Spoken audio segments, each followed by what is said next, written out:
Here's Mike in South Carolina. Mike, good afternoon. It's your turn. How are you today? What do you have for me?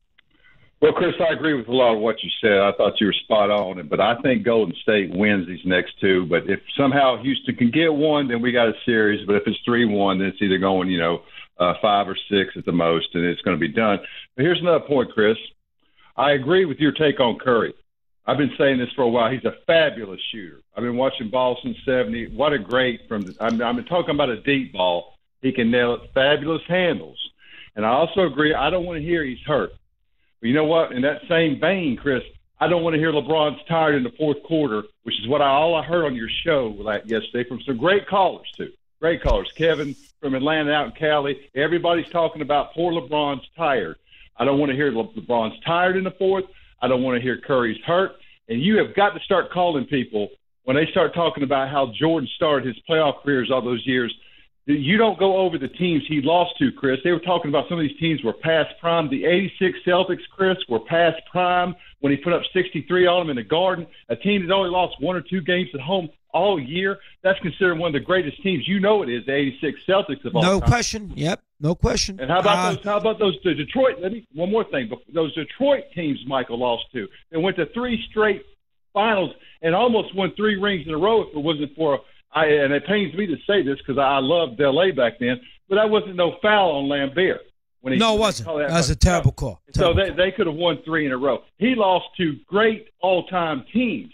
All right, and can we not criticize LeBron a little and not know that we're haters? I love LeBron's a beast. He's a monster. All right, my only thing is, last thing is, I get tired of the comparisons between him and Jordan and how the disrespect that they put LeBron over Kareem. Where's Kareem in this discussion, Chris?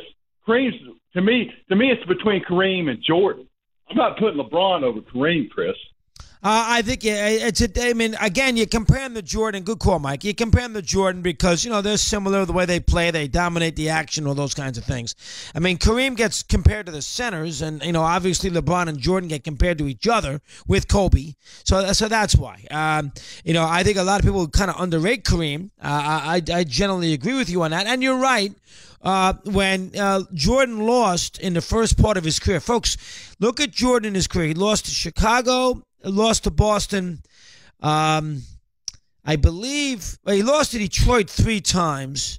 He lost to Orlando once. That's 4. And he lost to Boston. I'm going to say he lost to Boston twice. He may have lost to Boston once.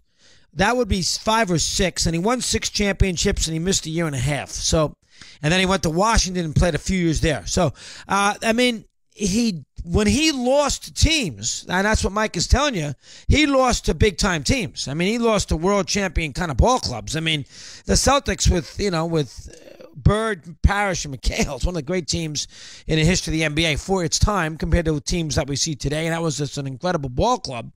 And he lost to the Detroit team that, eventually, broke through and won a couple championships, and he lost in 5 games, 6 games, and 7 games. He lost 5 games early. He progressively got a little better, but he still lost all 3 times, and then he finally beat him in 4 straight games. And then he won he won that year, and he won the 4 straight. He beat the Lakers to win a championship, and then he turned around and beat Utah and Phoenix, and then he took the break, and then he came back to win 3 more. So LeBron's not losing. This Boston team is not the 86 Celtics, and he was tired the other night, but you don't want to give him a break for it? I get it. Understood. 4 o'clock, more to do. We continue. Do a little Preakness, a little hockey. Come on back here, man.